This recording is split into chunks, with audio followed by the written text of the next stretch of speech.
Right, so yes, we have just had another short film session. Today is day 3 of the Romford Film Festival. I'm pretty sure it is. They're all melding together. And we are now joined by cast and crew from one of the shorts that we just showed, Joker, The Last Laugh. Do me a favour, let's go down the line. Tell me who you are and what you did on the project. My name is John Michie and I played Bruce Wayne in The Last Laugh. My name is Bob Barrett and I played the Joker in The Last Laugh. My name is David Bispham and I was the director, or one of the directors, along with John Davenport, and writer and producer of The Last Laugh. Hi, I'm Niall Kenny. I was the musical director of The Last Laugh. So first of all, before we get into the short proper, I want to jump back a little bit and I want to know, what was the first film or the first project that you guys saw, either on the TV or on the big screen, that really inspired you and made you want to be a filmmaker? That's a very good question. I think you should answer that first. Blade Runner. Yeah. I was shown Blade Runner far too young and it blew my mind. And I saw the director's cut first, but I was very young when I saw it and I just loved it. And I was sort of uncontrollably drawn to it. So I'd hunt it out of my parents' VHS collection and watch it again. I didn't understand it at the age I was, but it's still my favourite film of all time. I'd agree with that. I didn't even know it was your favourite, but it's mine as well. Hey! Is it really? Have Yeah. fun. Oh, I didn't know Oh, yeah. that. Oh, yeah. That's amazing. Yeah, I love it. And the rest of you guys, what inspired you to get into this industry? So the first film that made me think, oh, I understand this now, was The Usual Suspects. This film was just, a magic box. Prior to that, it didn't make any sense, but that's the first time where I saw, oh, someone played a trick on me, and I can see the movement, and I can see how that worked, the double twist ending. And I was like, okay, now I'm in, and I want to do that. Nice. And Bob? The human centipede. Isn't that everyone's? Exactly. Nothing wrong with that. The red shoes. I wanted to be a dancer. I don't know. I tell you, I don't know what it was specifically. I always knew I wanted to be in it from a very young age. I'll tell you a story about one of the reasons I wanted to do this kind of movie. Is we'd all gone to bed, and I think I woke up. I was about 9 years old, and I woke up. And all my parents had gone to bed, all my sisters had gone to bed, and I went downstairs and thought, oh, I'll just go to the living room and I'll just switch on the telly. And I switched it on into 10 minutes into Psycho. And I watched the whole of Psycho. And it terrified the living bejesus out of me. And I was like, literally, I must have been in my pajamas going like that because I couldn't believe what I was watching. And it scared the hell out of me. And it still scares the hell out of me in a way. But it made me think, God, how powerful is this thing we do? And it's still the greatest thing I think I've ever seen. I think it's still the greatest performance. It was so good, it ruined his entire career because he was so believable as that person. But I remember thinking, God, that's a movie. That's what movies can do. So there we are. So Batman, Joker, DC, massive property. Get this wrong and that's it, you're done. Yeah, it's all over. What inspired you guys to come together to make this short movie, to make Joker The Last Laugh? I'm a Batman obsessive. I love Batman and Joker. And it was during COVID-19 and my missus found me one day at 7 a.m. writing in my pants in the living room. And she went, what are you doing? I was like, writing Joker Batman film. And she went, okay, and shut the door. But she knows what I'm like. But I've always wanted to make a Batman Joker movie, but wanted to put my own slant on it and do something a little bit different. And I know there's a lot that happens in this film that potentially the characters wouldn't do. Like, I don't think Batman would, or Bruce Wayne would let Joker out. But it's kind of a sort of what if. And I was always interested by what would their last conversation be if they were to have it, a little bit older, a little bit wiser. What would their last conversation be, having not seen each other for a long time? So that was kind of the basis of it, and I've worked with John and Bob for many years on Holby together, and they were just two of my favourite actors and friends. And my missus is a casting director, and when I was talking about it, she said, "John and Bob, right?" I was like, "Of course." and we rang them, and luckily they both said yes. So I was very lucky and very grateful. And for you guys, what was the selling point to get involved with this, take on these characters, these very well-known characters? I mean, for me, it was the script which said a lot more. I mean, it was just after COVID when I read the script, and in the script is that it's like corruption and incompetence has gone to such a level that we have to blow this away, and that felt very relevant at the time. And now, of course, it's become even more relevant with what's happening in America. So, I mean, for me, there was a lot of subtext to it that I just tuned into straight away. And as I said to Bish, it's always about the script. We're only ever really as good as the script, although we might like to deny that at times. But it was just a very good script, and it would seem to me to be so kind of politically and socially relevant as well. So that's what drew me in.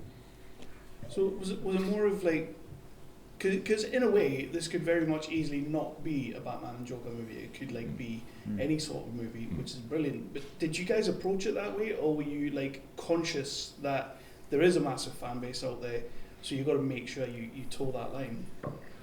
I trusted this man. I trust this man with my life. I was trying to toe that line. I love Batman very much. Yes. My favourite's Batman '89.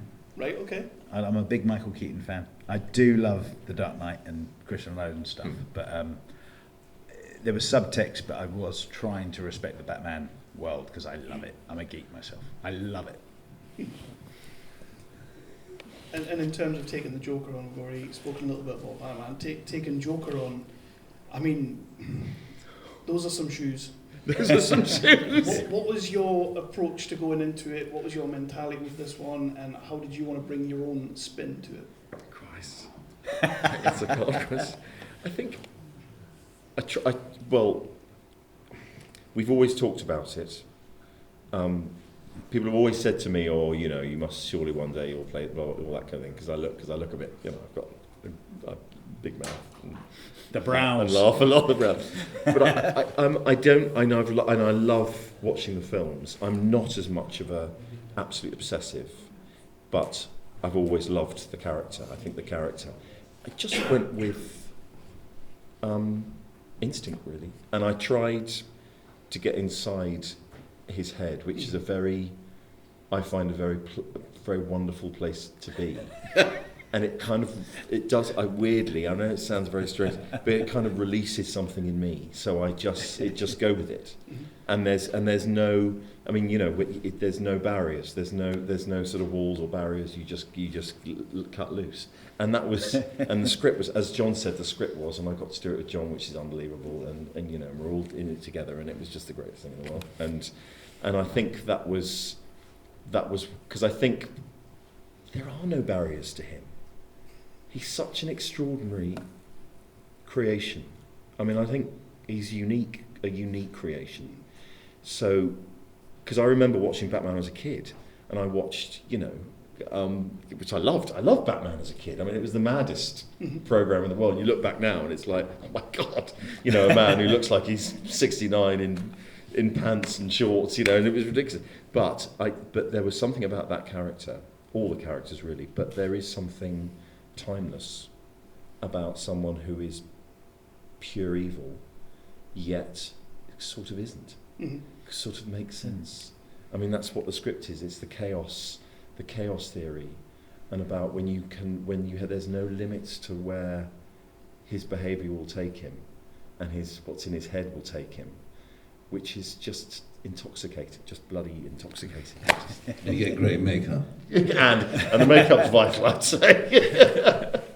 and with that, with the chaos of it all, and it kind of being a little sandbox that you guys can all play in, and this is for everyone on the panel, is there anything you can remember that maybe happened on set that wasn't necessarily scripted but actually was pure gold, so it stayed in the final project, and anything that you were able to accentuate with the score as well? Well, I can remember saying to Bish, there's a line I'd like to put in, if that's all right with you, about when he says to the Joker, I need you to kill me, and then you move on and destroy everything. And the line was, I'm not my body, I'm not my mind, so I will continue on whatever in another plane, as it were. And I thought they'd just say, no, you can't do that. But they didn't. They went, yeah, go for it. I was very grateful for that line. Love that line. Thank you, sir. Made the film better. What was it in It's fun to say. What was it in when we were filming it?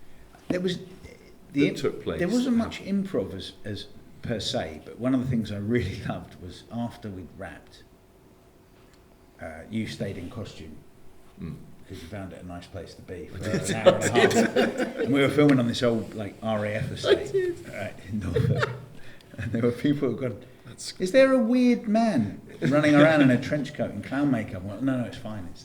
And the security did ring up.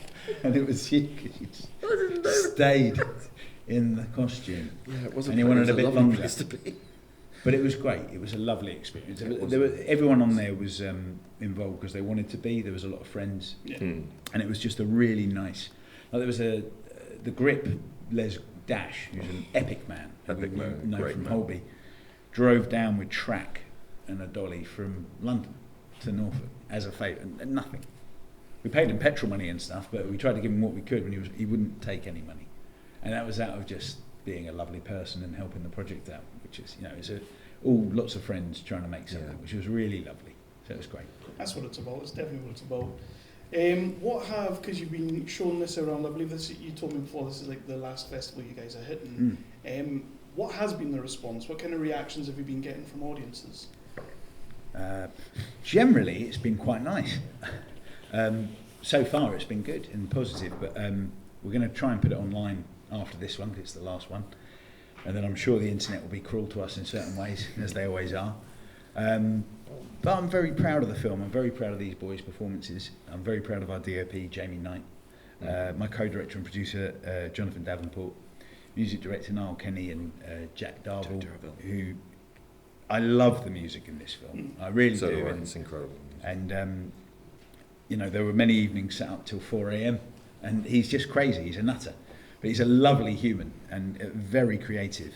And I think there will be certain, critique of and criticism for it's not what Batman would do and all of that stuff, which we're aware of, but it's kind of a what if scenario. But generally it's been really nice. It's been really positive. So hopefully it will continue. I think President Trump will help you. I mean, there's a clown right there. But so, would you potentially go back to this universe again and do another short movie, maybe with other characters from there, or is this kind of like that's an itch that's now been scratched? It's kind of been scratched. There's a Punisher movie that's been written, The Last Punishment. So we had this idea of doing the last laugh, the last punishment, the last judgment. So it was Punisher and Judge Dredd, and they're sort of the three favourites of me and John Davenport. We may still do it, but we got close to Judge Dredd at one point, didn't we? We did get close to doing a Judge Dredd one once. Yeah. But I think next up would be something different. And we've got a few things lined up. Would you like to talk about it? You should. With the Armour of God. Armour of God. Well, we've only got a title so far, but we, through a random set of circumstances, became friends with London's foremost, or the UK's foremost exorcist, and through a series of mad conversations, we were able to interview her several times, and we'll be working with her again to get a script together and another film together to make our version of an Exorcist movie. So very early stages. But to talk to someone who actually does it, I thought that would never ever happen. And that's the unique selling point that we'll have for when we do make this film is every other film made about that topic is removed from the actuality of it, and it's rumour and story and second-hand information, whereas we've got it straight from the horse's mouth. Wow. Awesome. That's really Awesome. good. I'm going to throw it out to the audience. We don't have any Roman mics, so you will have to raise your voice. But do we have any questions for our panel? Just Hi there. So, and this is for each of you. If you could work with any actor who's been involved with Batman, who would you work with and why? Ooh. And that's including TV series. Bloody hell. Oh, yeah, I know. I was going to say GK to shit. Who's going to go? You go? What? Go on, John. It's too difficult because there's so many amazing, brilliant people, and I mean, like Bob, I'm not a super fan. I can't answer that question. I'm really sorry. Whilst I'm talking, I know Bob's brain is going like this. I've got one. He's got one. It's a There bit you off piece, but just to say, when you said all the Jokers, they are the greatest. There's not a bad. They're all unbelievably. Jared Leto. Oh, I haven't seen that one. I haven't seen that one. He's got a Oh point. dear. You're lucky. You're lucky. I haven't seen that one. I've only about, like Sim said, I've seen about 4. But anyway, apart from that, I was just worried they're about all the like ones Heath that are Ledger. I mean, actually they're dead. all unbelievable Yeah. geniuses. But the guy I would want to work with, because he was and is one of my utter heroes, and I think he's one of the greatest actors America's ever produced, is Burgess Meredith, who played the Penguin, and he's the reason I keep on watching Rocky films, because he was a genius. Yeah. He was a genius. So I think him. I'd love to work with him. And it's hard, it's why they've never quite. I mean, I love Danny DeVito, but they've never quite got Penguin to work the way it should work, because he was bloody amazing. He was amazing at it. So I'd say him. But this man knows what he's doing. Here we go. Well, who would you say? Oh. Michael Keaton is my Batman. Apart from this man, who's my other Batman. Yeah, no, Obviously. I'd go along with that. He just hasn't worn the suit yet, but maybe we'll get him in the next one. But I love Michael Keaton, and I do love Jack Nicholson's Joker, and I do love Heath Ledger's Joker very much. Again, not as much as this man, but a lot. So those, that's 3. Michael Keaton, Heath Ledger, Jack Nicholson. Done. Gary Oldman. Oh! Done. Forgot about him. Well, that's the beauty of it. He just becomes the character. Whatever he plays, he can just dissolve into. Yeah, he's just the best. Any others? Go back there. Love the film, great job, guys. Oh, thank you. Going into it, for the performances of Bruce Wayne and Joker, did you guys kind of base it on previous performance in other films? And which ones did you draw inspiration from? I mean, for me, it's always, like I said before, it's just the script. So it doesn't really matter what your past has been, what else you've done. You get the script, and that's your template, and then everything comes out of that. And I think because of the time, the COVID time, and the state the country was in, I thought Bish encapsulated that beautifully, and so I just simply used that, nothing else, and that's what I always do. I didn't base it on anyone else. I mean, you can't. I mean, because they're just because they do their thing. They do their thing so amazingly well. You kind of go, well, if I get any chance to do it, I'll just try and. But all sorts of bollocks comes into your head, because it does. When you're in that place, Warner Brothers cartoons, all sorts of nonsense comes up, because he's crazy. So Bish was great, because he's incredible. But he was coming up and saying, "Do you mind if I say try?" I go, "No, say what you want. Try this, try that," and that sort of always released something else. She said. But it was, it's just a ball. Oh my God, just a ball. And I realised, because he's fat joker. There aren't many fat jokers. If there are any fat jokers, actually, they're all quite svelte. Even Nicholson was quite svelte. I don't know. I know, he had a bit of a paunch. But he's a fat joker. I mean, that's a difficult thing altogether. Got one here. In terms of the music, do you start doing that when you first get the script, or post shoot? So we have long discussions. So the film was shot in what, 3 days? 2 days. 2 days. 2 days. Film shot, written in 20 minutes. Yes. But no, you sent me the script, and I had one note, which was optional. It was like from the back, it was gold. So that was done, and then you obviously took your time assembling your team, but we spent longer on the music than anything else, time-wise. Very true. So many conversations, meetings, talking about what we wanted for it and how it can best serve the film. And it's a case of, once you've got the script, then that gives you, make yourself, what me and Bish did, and Jack, the musician, make playlists for each other. Like, this is what I'm thinking, this is where I'm going. So you've got almost like a mood board, but for music, and just sending each other YouTube clips and Spotify playlists to get us in the area that we want to get to. And then once you've got the film rough cut together, then we're able to sit down and go take it section by section. Yep. Really enjoyed the film. I like the whole sort of end of days archetype sort of there is something about that. I mean, I guess my question is, with the way sort of cinema is tending towards, there's a lot of crossovers with a lot of modern things. And you mentioned about sort of Punisher and Judge Dredd things bouncing around.